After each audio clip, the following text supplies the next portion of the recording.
Martins, que é formado em Engenharia Elétrica, é aluno de pós-graduação pela Federal de Santa Catarina e atualmente ele é cientista de dados da DataRisk.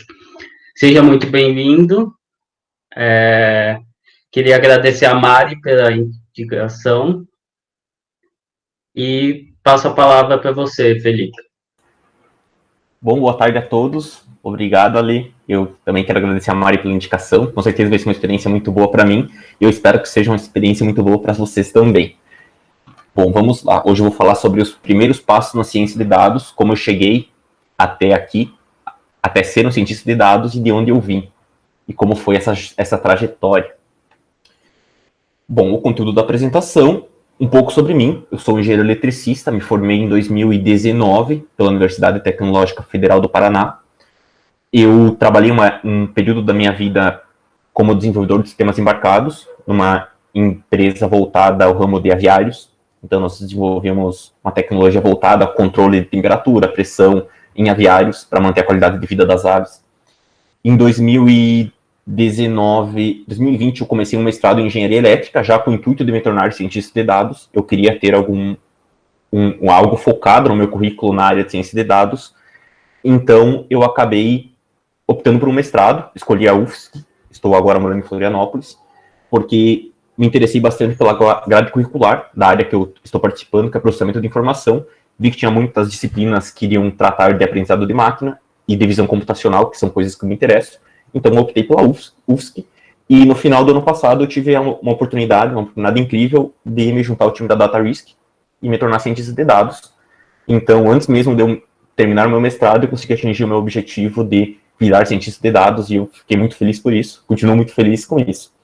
E então, hoje eu sou cientista de dados e, em paralelo, atuo no meu mestrado na área de saúde. Basicamente, eu aplico aprendizado de máquina na saúde. Depois nós podemos falar mais sobre. Bom, como foi migrar de área? Como foi sair da área de engenharia elétrica e desenvolvedor de sistemas embarcados, que é uma área que mexe com programação. Basicamente é programar sistemas para fazer determinadas atividades, como, por exemplo, um micro-ondas, para ele esquentar a comida por determinado período de tempo. São programas bem específicos, rodando em hardware bem limitado. Basicamente era isso que eu fazia.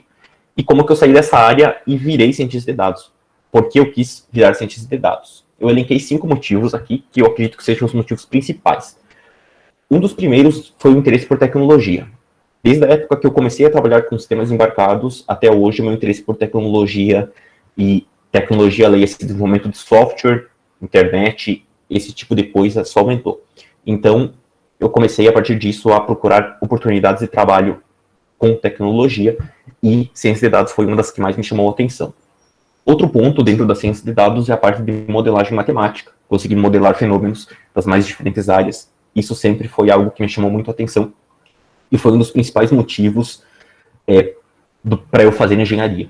Tanto que o meu TCC e minha iniciação científica foram na área de modelagem matemática, mas aplicadas, na época, à engenharia elétrica, a motores elétricos.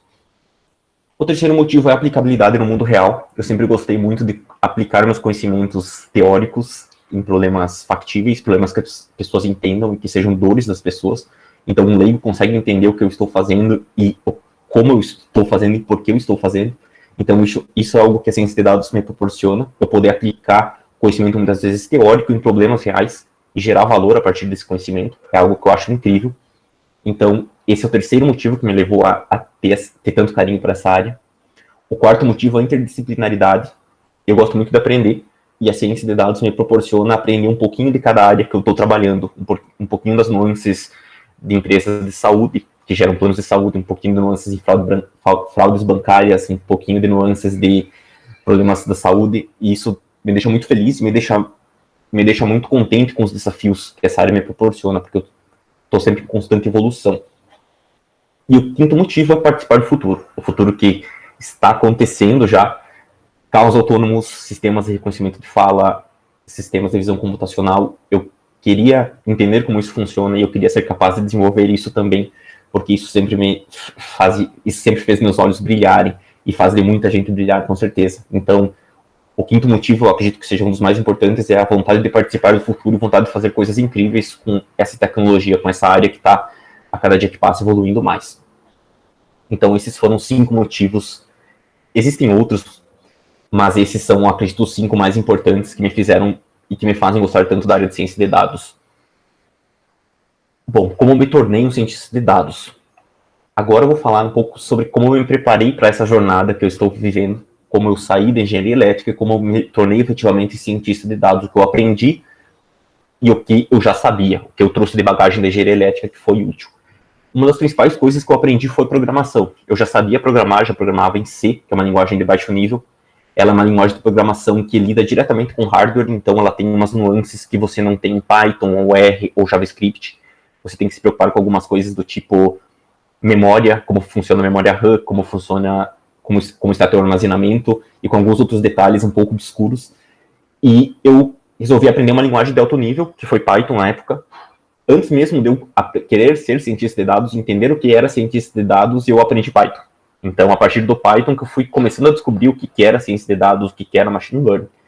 E foi uma das coisas que eu foquei muito para aprender, porque eu queria ser capaz de resolver os problemas com Python. Eu queria ter o meu problema e usar o Python para resolver o problema, mas eu queria ter o conhecimento de Python suficiente para que eu soubesse o que fazer com Python e resolver o problema não fosse também, ou seja, programar a solução não fosse um problema também. Então, eu aprendi Python muito bem para que eu pudesse ter domínio do Python para resolver os problemas. Então, se eu preciso fazer uma determinada tarefa, eu tenho que me preocupar somente com a tarefa. A programação em si foi algo que eu me dediquei bastante para ter bastante domínio e evitar a dor de cabeça de como que eu faço isso, como que eu faço aquilo. Outro ponto que eu me dediquei é machine learning. Eu tentei me expor às mais diversas situações, brincar com muitos conjuntos de dados que nós temos hoje no Kaggle, no Google Datasets. E quando eu digo brincar, é realmente tentar fazer diferentes projetos. Fazer um projeto para churn, um projeto de classificação de imagens, um projeto de NLP. Sempre tentando alterar um pouco do projeto inicial, ou seja, por exemplo, um projeto de prever o preço de um imóvel a partir das características do imóvel. Será que eu não consigo inverter isso? Será que eu não consigo, dado o preço, eu determinar imóveis com determinadas características que estejam com aquele preço? Então, sempre tentando colocar um quê de diferente nos projetos que eu faço para me expor às diferentes situações e me expor às diferentes ferramentas que um cientista de dados precisa. Eu acho que uma coisa muito importante do cientista de dados é o ferramental dele, a caixa de ferramentas que ele tem. Quanto mais ferramentas você tiver, mais formas de atacar um problema você tem. Outro ponto é Deep Learning. Eu queria ter um diferencial no meu currículo, algo que eu gostasse, então eu me aprofundei muito na parte de Deep Learning. Isso já no mestrado eu tentei aprender diferentes técnicas e diferentes ferramentas e aprender conceitos um pouco mais avançados, do tipo fazer coisas do zero, para que isso me diferenciasse mais de outras pessoas que possivelmente viessem a concorrer comigo no futuro, e também porque eu tenho muito interesse, sempre tive muito interesse na área de Deep Learning devido às suas possibilidades. Quem diria que hoje uma rede neural dirigiria um carro? Então, para mim, entender como isso funciona e ter, talvez, capacidade de fazer uma coisinha um pouquinho parecida com isso já é muito gratificante. Então, isso foi um dos meus, desses 4 quadrantes, foi me preparar e aprender Deep Learning a fundo. E o 4º quadrante de preparação é projetos. Eu utilizei uma abordagem baseada em projetos. Então, eu não pegava algo teórico e estudava. Eu pegava um projeto e via, ok, esse projeto eu preciso prever uma variável contínua. É um projeto de regressão linear. Então, agora que eu sei o que eu tenho que fazer, eu vou pegar um monte de vídeos, de cursos, de podcasts, seja lá o que for, vou sentar, estudar tudo isso e, enquanto eu estudo, eu vou aplicar no problema que eu tenho para resolver. Então, eu sempre gostei muito de aprender assim, aplicando o que eu estou aprendendo num projeto. Isso sempre me fez, isso para mim, no momento que eu descobri essa técnica de aprendizado, eu sempre consegui, eu comecei a aproveitar muito mais os meus estudos, porque eu consegui fixar de maneira muito mais simples os conhecimentos. Então, isso foi algo fundamental para conseguir fazer com que eu chegasse até aqui. E um ponto que eu acho que é um ponto genérico, mas é importante, é estar aberto a diferentes situações. Sempre ter a cabeça aberta para resolver um problema de diferentes formas e para coisas que estão acontecendo. Então, não ficar sempre fechado naquele mundo de, ok, eu preciso saber estatística e matemática. Sempre tentar ver o todo e estudar o todo. Isso me fez... É um livro muito interessante que eu estou lendo, que inclusive trata sobre isso, porque generalistas vencem o mundo de especialistas. Eles citam no livro que um dos motivos que fazem generalistas muitas vezes performarem bem é isso deles entrarem em contato com muitas. E quando eles entram em contato com muitas coisas diferentes, eles conseguem determinar o que eles gostam mais, e com isso eles conseguem se tornar melhores naquilo. Então eu acho que sempre estar aberto às diferentes possibilidades que estão nos cercando é algo muito importante. E algo que ajuda a desenvolver as nossas características como cientistas de dados. Bom, outro tópico que eu vou falar é como é o nosso dia a dia, como é o meu dia a dia hoje como cientista de dados. Falei um pouco para vocês de onde eu vim, como eu cheguei até aqui, agora eu vou falar o que eu faço no dia a dia. Afinal de contas, o que um cientista de dados faz? Eu fico calculando média e mediana de base de dados, ou eu fico fazendo coisas mais legais? Então eu vou falar um pouco disso para vocês. Aqui está uma rotina, é uma rotina bem simples. Eu trouxe 4 tópicos, que são obtenção e checagem de dados, ou seja, eu tenho um problema para resolver. Agora eu preciso, com base nesse problema, eu preciso determinar o que eu preciso para resolver esse problema. Eu preciso ter uma noção dos dados que eu preciso, porque eu preciso chegar para o cliente e falar, ó, você precisa me mandar uma base de dados com essas características, porque eu preciso resolver um problema. Tratar esses dados, muitas vezes nós recebemos um famigerado arquivo do Excel com um pouco poluído, ponto no lugar de vírgula, maiúsculas e minúsculas, e nós precisamos tratar esses dados faltantes. Então nós precisamos tratar desses dados, criar um modelo. Eu coloquei como uma parte menor do tempo, porque nós precisamos, às vezes, ficar mais tempo trabalhando com os dados e com análise exploratória dos dados do que efetivamente criando o modelo. Mas a parte de criar um modelo, uma tabela no Excel com linhas coloridas, é uma coisa bem triste de se receber. Ou com células mescladas. E desenvolver modelos é algo que é uma parte muito legal, mas não é só isso. Às vezes a pessoa fica, nossa, vou desenvolver um modelo, mas tu precisa fazer muita coisa antes para chegar na parte de desenvolver modelos. E também a parte de desenvolver políticas. E quando eu digo políticas, é linkar o que o modelo diz, aquele resultado, aquela saída 0 e 1 do modelo, com o negócio real que a pessoa está inserida. Ou seja, eu quero, a partir dos resultados desse modelo, determinar perfil de cliente. Perfil de cliente que tem mais propensão a cancelar esse plano. Ou o perfil de cliente que deve ter mais crédito. Esse tipo de coisa é algo que eu diria que é a parte mais importante.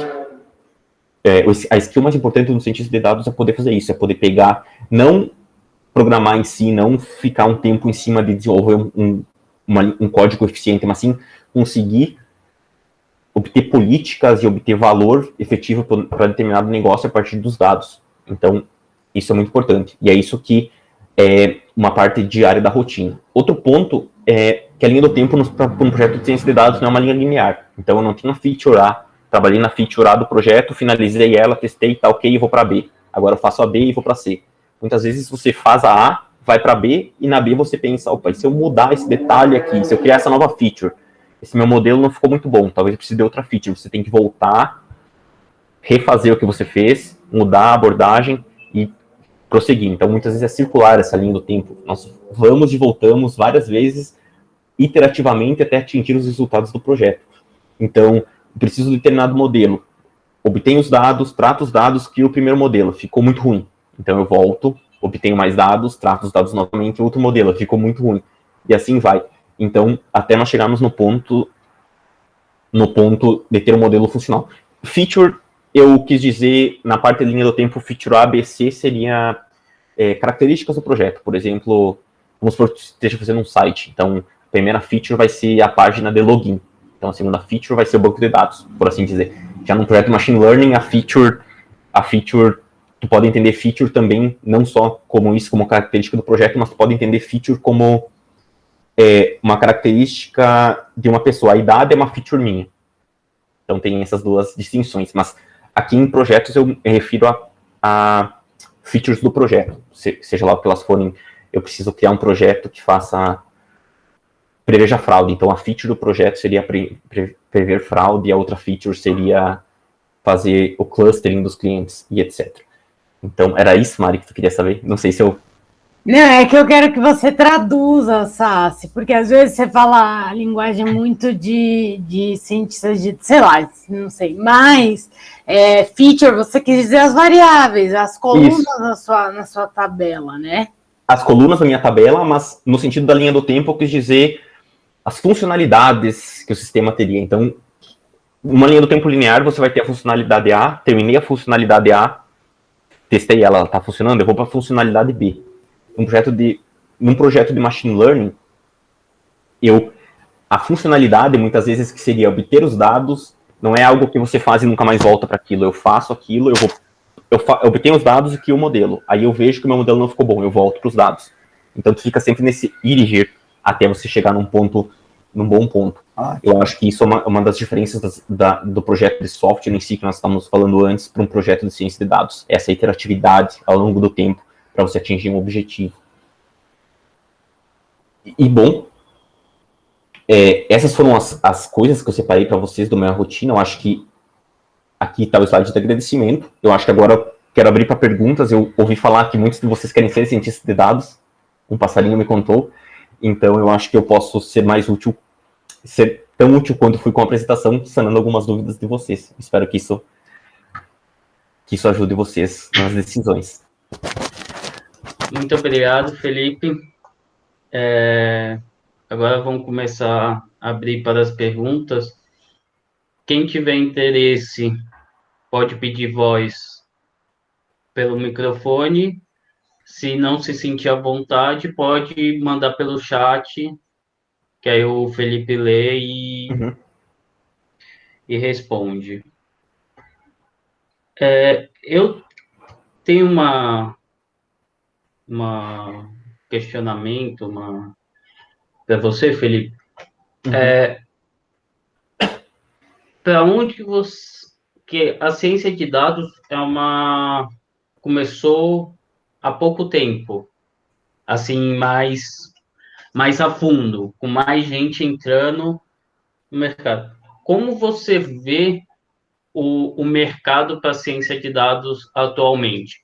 Que cada vez mais está surgindo, está crescendo, está entrando em muitas áreas que antes não tinha o cientista de dados, porém, até onde você acha que o mercado tem uma saturação, a saturação, pelo que eu estou vendo, ainda está muito longe, mas como que você vê, assim, sobre o mercado do cientista de dados?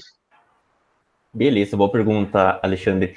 Eu concordo contigo sobre essa saturação tá longe, e eu acredito nisso principalmente porque a ciência de dados ainda está longe de atender o pequeno e o médio cliente, por assim dizer. Hoje as soluções são muito empresas grandes. As empresas grandes têm dados, elas conseguem construir soluções. Mas a ciência de dados tem potencial para atingir empresas menores, desde a farmácia do bairro, criar um dashboard útil. Então ainda está longe de chegar nesse ponto. Então eu acredito que nós tenhamos muitas possibilidades para empreender, ou seja, criar soluções para esses pequenos clientes, por assim dizer, não só para uma empresa gigantesca, não só para o Nubank, mas sim para o supermercado da cidade pequena.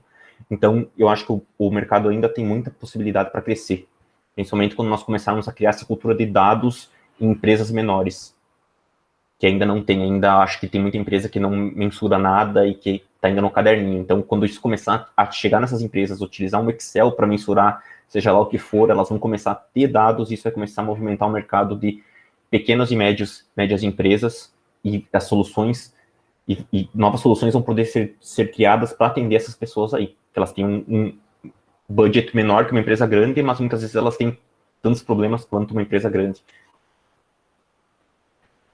Sobre a linguagem, para começar, eu acho que tanto faz. Se você já sabe R, foca no R, cria uma proficiência no R. Eu acho que a linguagem, tanto Python quanto o R, tem que ser vistas como ferramentas e não como algo que eu vou defender. Tu não tem que ser fã daquilo lá. É como o Python e o R são como um martelo.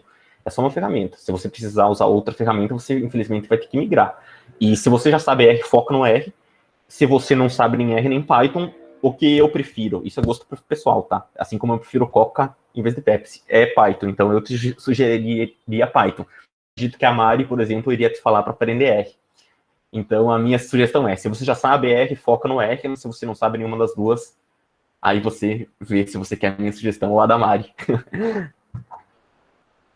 O Marcelo perguntou isso no chat, tá, pessoal? Sobre a linguagem. Tirando que essa parte... Rapidinho, Mari. Segundo um colega meu que trabalha com TI, foca na lógica, porque da lógica você aprende qualquer linguagem. Exatamente. Não, é isso, mas a única coisa que eu ia falar... Não ia falar nada, deixa quieto. Eu tenho uma pergunta também, Felipe. Você quer falar, Mari? Pode falar. Mari, pode falar. Não quero, não. Obrigada. Felipe, eu quero saber o que você aconselharia para os alunos da pós-graduação, no sentido... Por que eu estou falando isso, primeiro? Por que eu quero esse conselho? Porque eu acho que a maioria das pessoas que entram para o laboratório, né, para o LAB, que é o Laboratório de Epidemiologia e Bioestatística, tem uma história parecida com a minha, que chega no laboratório com o básico, ou nada, que é o meu caso, né, de domínio de linguagem de programação. Então, eu queria saber qual é o seu conselho para essas pessoas que estão aí caindo de paraquedas, tipo eu, que cheguei no laboratório de paraquedas. Por onde você começaria? Você começaria estudando estatística? Você começaria estudando o quê? Tá. Você se refere a estudar coisas para ciência de dados ou... Sim. O que eu começaria atacando seria o que eu tenho menos... que eu nunca tive contato, que eu tenho menos contato. Então, vamos supor que você seja uma pessoa que nunca programou, eu começaria procurando... para não ficar aquela discrepância, eu sou um mestre em estatística, mas eu não sei nada de programação. Então, eu começaria me nivelando para tentar chegar a um nível de programação, deixar todas as minhas skills no mesmo nível, e a partir disso eu começaria a tentar aprimorá-las. E nessa linha de aprendizagem baseada em projetos, eu tentaria pegar um projeto que eu conseguisse unir a minha parte de aprender estatística com a parte de aprender programação. Vamos supor que você queira aprender programação hoje do zero, então o que eu te recomendaria é lógica de programação. Eu acho que não adianta você sentar e querer fazer código, você tem que aprender lógica de programação, como funciona um e, como funciona um ou, como funciona uma negação. Acho que é bem importante, porque isso é a base, e isso é aquele conhecimento que se amanhã o Python morrer, o que eu aprendi na lógica vai me fazer aprender outro. Agora, se você focar só no Python, se amanhã o Python morrer, eu vou morrer junto. Então, aprender essa base é importante, e eu acredito que seja isso. Eu não sei se era isso que tu queria dizer, foi tua dúvida, Germano. Não, ajudou sim. Então, você está querendo dizer que a gente poderia começar, por exemplo, por linguagens de baixo nível. Você acha que a gente deveria começar por... Não? Não, assim, isso é uma controvérsia. Isso, dentro de uma universidade, num curso de engenharia elétrica, se geraria uma controvérsia. Falar que você não deveria começar pelo baixo nível. Porém, a baixo nível, ao meu ver, mata a vontade do aluno aprender, muitas vezes, porque tu acaba tendo que fazer umas coisas muito chatas. Do tipo assim, hoje se tu aprender uma linguagem de alto nível, tipo Python, R, daqui uma semana tu tá fazendo um dashboard no Shine e mostrando para todo mundo. E é incrível aquilo, é um dashboard. Agora, se tu aprender uma linguagem de baixo nível como C, daqui uma semana você vai estar, talvez, escrevendo, fazendo um programinha que aparece uma tela preta e pedindo para o usuário inserir o nome dele, entende? Então, isso mata aquela vontade de aprender. Eu sugiro que, para aprender, foca em alto nível, porque isso te motiva a querer aprender mais, porque é legal demais aprender e fazer essas coisas. E à medida que for se tornando necessário maior conhecimento, à medida que você for progredindo, você vai buscando aquilo que você precisa no baixo nível. Entender como que o processador funciona, como a memória funciona, como funciona o gerenciamento de memória, como deixar o meu código mais rápido. Mas começar no alto nível, porque isso vai te motivar a estudar, porque você vai ver o teu avanço semanalmente, você vai estar fazendo dashboard mais legal, fazendo gráfico mais colorido, treinando modelo de regressão linear, treinando rede neural. E no baixo nível você muitas vezes vai ficar preso um bom tempo em umas coisas bem obscuras, assim. Que você não vai poder chamar tua mãe e falar, mãe, olha que legal o projeto que eu fiz. Ela vai olhar uma tela preta e ficar, pô, legal mesmo. Agora, um projeto de Python, tu vai poder mostrar para ela um dashboard funcionando, com ela clicando nos botões, e ela vai adorar. Então é legal ao meu ver, sempre o alto nível é mais legal para você aprender, porque ele te motiva... Como a curva de aprendizado é mais rápida, né? Ela é mais exponencial, isso te faz querer aprender cada vez mais, porque tu vê o resultado de maneira muito rápida. Mas a última vez que eu falo na linguagem de baixo nível. Você acha que se a gente começasse por baixo nível, não facilitaria as coisas para aprender Python, por exemplo? Ou você acha que é totalmente independente? Sim, facilitaria. Mas o que eu quero dizer é que aí você teria que ter uma maior força de vontade de se manter naquilo e tirando a cabeça, etc. Mas sim, facilitaria com certeza, porque Python é feito em cima de C, por exemplo. Só que na prática, muitas vezes tu nem...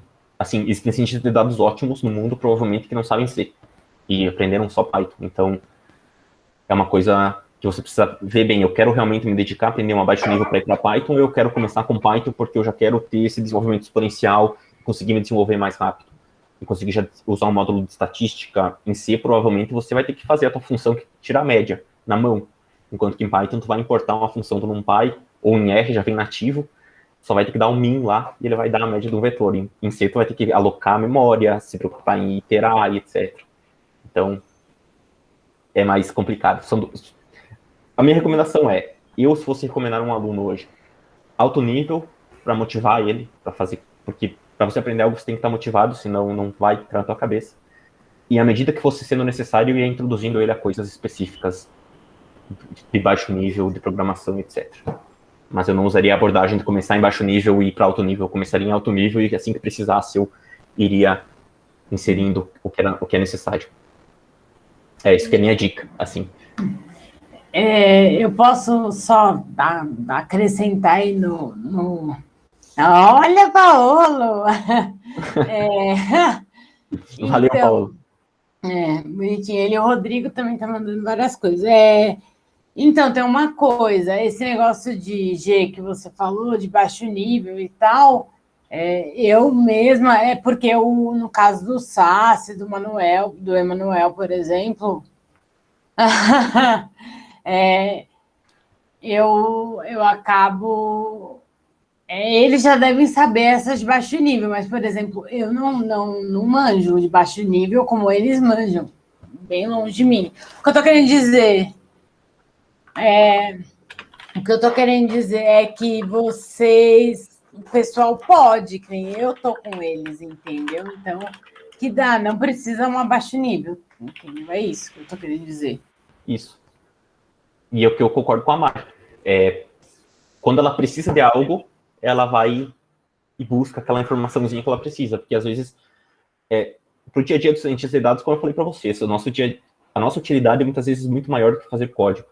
Então não tem muita necessidade de aprender. Mas claro que saber essas coisas vai te fazer um código melhor, talvez teu código rode mais rápido e isso custe menos dinheiro para a empresa, porque não vai ter que alocar uma máquina com 300 GB de RAM, porque você sabe fazer um código mais otimizado que só use 50 GB. Mas para o projeto em si, muitas vezes, tu não vê diferença entre um programador que manje de baixo nível fazendo um projeto com um programador que só saiba alto nível. O Rodrigo, aqui agora que eu vi, recomendou um curso aqui no chat, que é o curso que eu recomendaria também de Python, que é o curso do Guanabara. Foi com ele que eu aprendi Python, inclusive. Então, eu recomendo para todo mundo que me pergunta esse curso. O Celso Portioli está aprendendo Python com esse curso também, caso vocês não tenham acompanhado. Eu cheguei a fazer o inicial desse curso. Mas isso que comentou a Mari também, é a parte da lógica, porque se a gente não entende como funciona a própria linguagem, a gente não vai conseguir evoluir. A linguagem é só ferramenta. A gente tem que entender a fundo como trabalhar com ela. Isso. Sim, só que quando tu entra na parte de estudar uma linguagem de programação de baixo nível, você tem que se preocupar com umas coisas muito mais, não só com a lógica, etc., mas tem que ter umas preocupações que elas não vão talvez, alterar no teu dia a dia de maneira significativa, entende? Porque, na prática, se você sair do R, você vai para o Python, vai para o JavaScript, elas já são linguagens de mais alto nível. Então, quando eu me refiro ao baixo nível, é aprender algumas coisas que, na prática, não vão ter... A lógica, sim, é importante, extremamente importante, mas você saber como lidar com a memória RAM do computador, talvez isso não seja tão necessário para você, entendeu? Sim. Que é uma coisa que você aprende quando trabalha com baixo nível.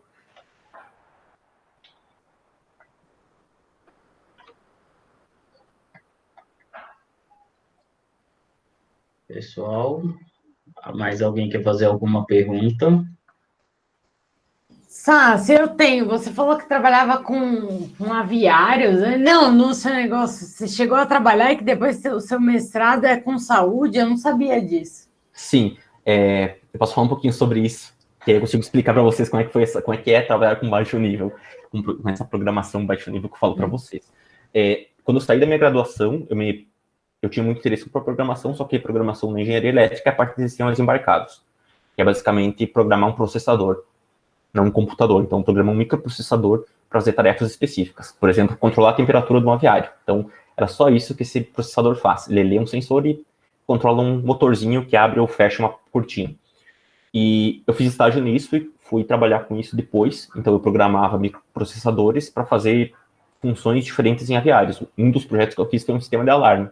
Por radiofrequência, eu instalava um alarme em cada aviário e esses alarmes se comunicavam com uma central por radiofrequência e a central ficava na casa da pessoa. Então, se acontecesse qualquer problema do tipo, deixei uma porta aberta, disparava um alarme, essa central enviava uma requisição via web para o celular da pessoa, num aplicativo e tudo.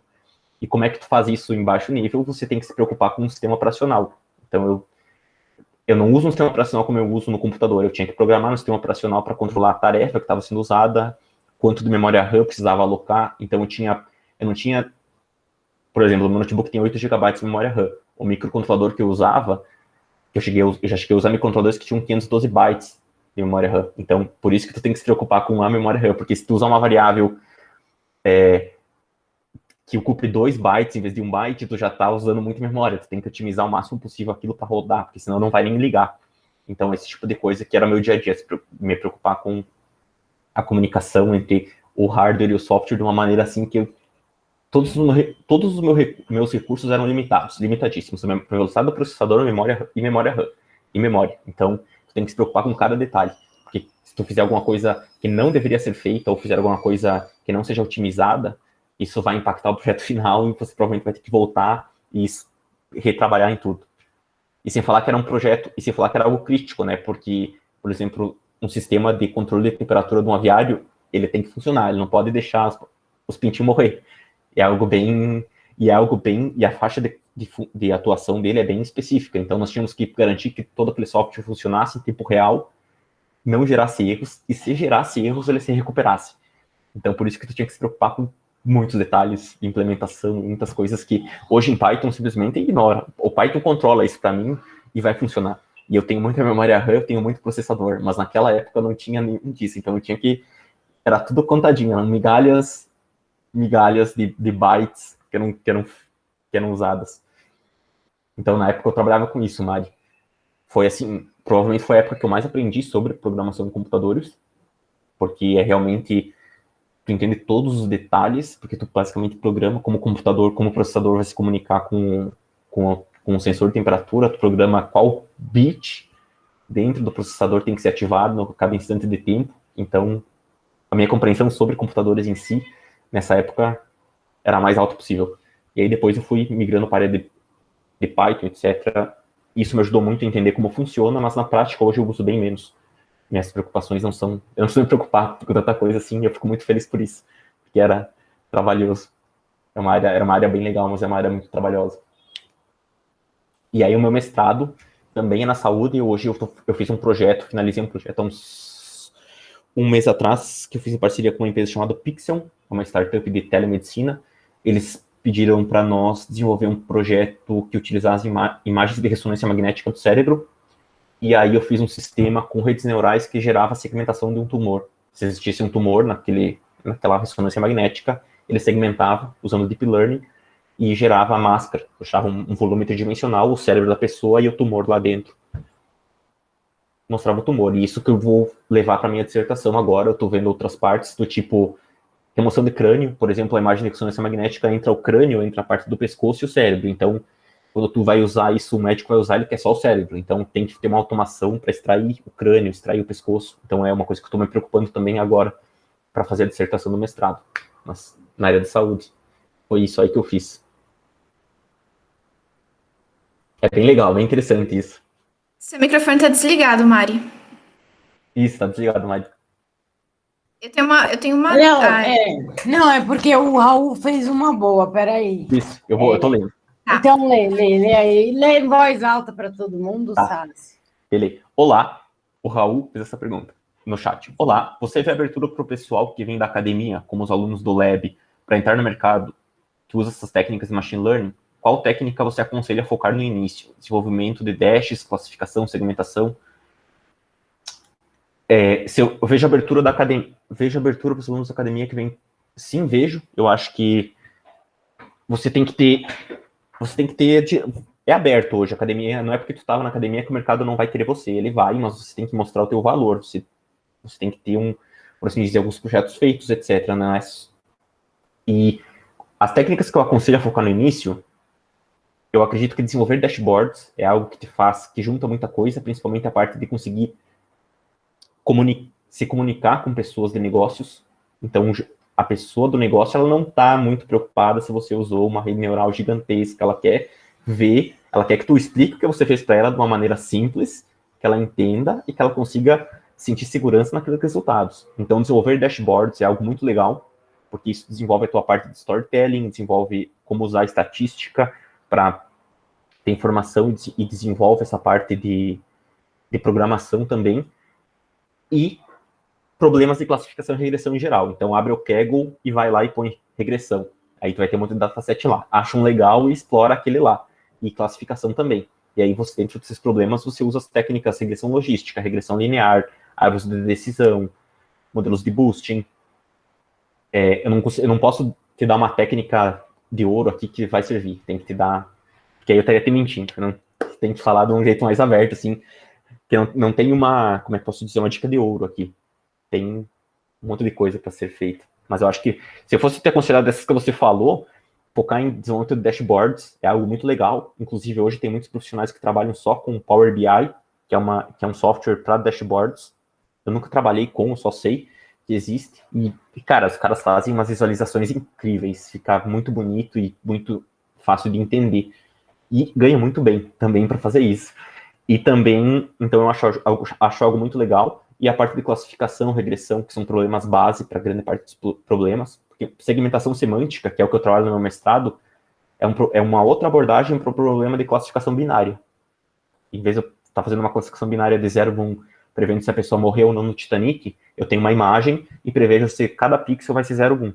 Então, basicamente, é uma classificação de outro jeito. Então, ter bem o fundamento de classificação, regressão e clusterização, eu acho que são coisas que você tem que focar no início.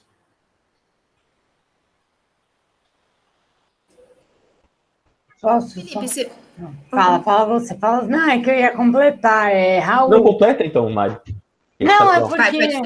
Não, é porque que eu ia completar, porque nesse caso eu vendo lab e eu tô no mercado, então é isso aí. Eu também. Você também, você veio do mestrado, Pronto, é só isso, Gi. Só para falar que é possível, porque a Mariana doida e o Raul me conhece. Fizemos juntos parte do doutorado, mas enfim. Inclusive, acho que, para complementar, as empresas gostam muito. O que eu vejo muito nessa área de ciência de dados, machine learning, é que as empresas gostam bastante de pessoas que vêm da academia. Inclusive, as pessoas que trabalham comigo, elas são extremamente especializadas. Por exemplo, a Mari, ela é extremamente uma pessoa da academia, muitas especializações. Não no sentido que você é uma pessoa que estudou muito, Mari. E até o Emanuel também é mestre, faz doutorado, e várias outras pessoas são doutores que trabalham comigo. Então, eu acho que não é um problema, na verdade, é uma coisa muito boa você ser uma pessoa que trabalhou com academia, porque as empresas querem isso também. Felipe, você pode explicar, assim, rapidamente a diferença entre Deep Learning e Machine Learning? É que às vezes eu fico um pouco... Acho que às vezes é a mesma coisa. No final das contas, elas são a mesma coisa. Machine Learning é aprendizado de máquina, Deep Learning é aprendizado de máquina. Só que Deep Learning, ela está dentro de Machine Learning, e como ela começou a se desenvolver muito nos últimos tempos, as pessoas começaram a pegar, esse pedaço aqui nós vamos chamar de Deep Learning, que é basicamente resolver problemas de regressão e classificação com redes neurais. Aí entra o ponto de por que Deep Learning, e não só redes neurais.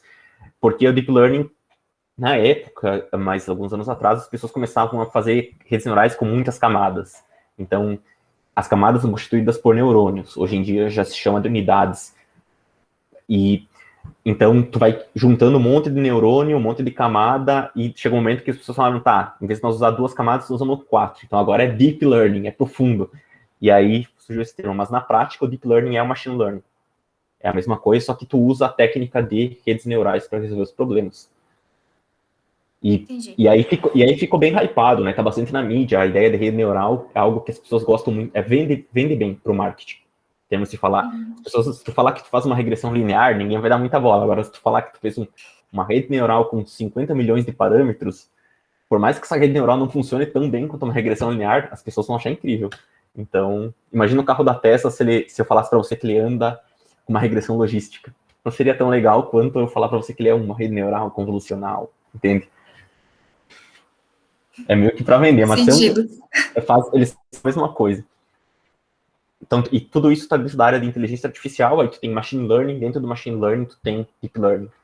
Mas assim como dentro do machine learning, tu teria a regressão linear. Então é uma técnica ali dentro. E é uma técnica que eu acho muito legal, viu? Sou suspeita a falar, porque ela pode ser aplicada em muitos problemas. Problemas com texto, imagem, vídeo, áudio.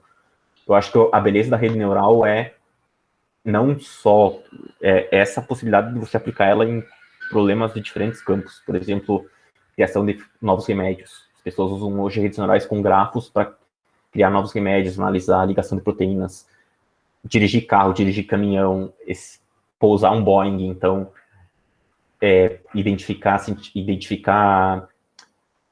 comentários de redes sociais, comentários de raiva. Então, ela funciona muito bem para vários campos. Acho que essa é a maior beleza dela. Inclusive, é usado para identificação de surtos, né? Justamente por esses comentários. Enfim, só colocando dentro da área da epidemia um pouco. Eu estava vendo esses dias alguns estudos que fazem isso com machine learning. Então, identificado comentários e por esses comentários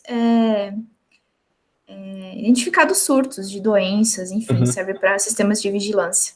Muito legal. Obrigada, Felipe. Esse que é a beleza, né? Ela lida com dados, por exemplo, o modelo de regressão linear lida muito bem com dados que nós chamamos de estruturados. Uma tabela do Excel, por exemplo. Deep Learning já lida muito bem com dados não estruturados, com uma imagem, com um arquivo, com a nossa conversa aqui, eu conseguiria gerar um arquivo de áudio e processar ele com uma rede neural. Então, são infinitas possibilidades. Abre muito. Eu parei com as perguntas já, então se mais alguém quiser perguntar.